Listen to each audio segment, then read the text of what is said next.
എല്ലാ സുപ്രധാന പരീക്ഷകൾക്കും ആവർത്തിച്ച് ചോദിക്കുന്ന ചില ചോദ്യങ്ങളാണ് ഇന്ന് നമ്മൾ ചർച്ച ചെയ്യുന്നത്.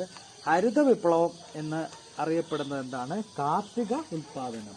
ധവള വിപ്ലവം എന്നറിയപ്പെടുന്നത് പാൽ ഉൽപാദനം. നീല വിപ്ലവം എന്നറിയപ്പെടുന്നത് മത്സ്യ ഉൽപാദനം. രജത വിപ്ലവം എന്നറിയപ്പെടുന്നത് മുട്ട ഉൽപാദനം. മഞ്ഞ വിപ്ലവം എന്നറിയപ്പെടുന്നത് എണ്ണക്കുരുക്കളുടെ ഉൽപാദനം. ഗ്രേ വിപ്ലവം എന്നറിയപ്പെടുന്നത് വളം ഉൽപാദനം. ബ്രൗൺ വിപ്ലവം എന്നറിയപ്പെടുന്നത് കൊക്കോ, തുകൽ എന്നിവയുടെ ഉൽപാദനം. സിൽവർ ഫൈബർ വിപ്ലവം എന്നറിയപ്പെടുന്നത് പരുത്തി ഉൽപാദനം. ചുവപ്പ് വിപ്ലവം എന്നറിയപ്പെടുന്നത് മാംസം, തക്കാളി എന്നിവയുടെ ഉൽപാദനം. സ്വർണ്ണ വിപ്ലവം എന്നറിയപ്പെടുന്നത് പഴം, പച്ചക്കറി, തേൻ എന്നിവയുടെ ഉൽപാദനം. മഴവിൽ വിപ്ലവം എന്നറിയപ്പെടുന്നത് കാർഷിക മേഖലയിലെ മൊത്തത്തിലുള്ള ഉൽപാദനം. നിങ്ങൾക്ക് ഈ ചാനൽ ഇഷ്ടമാണെങ്കിൽ ലൈക്ക് ചെയ്യുക, സബ്സ്ക്രൈബ് ചെയ്യുക. താങ്ക്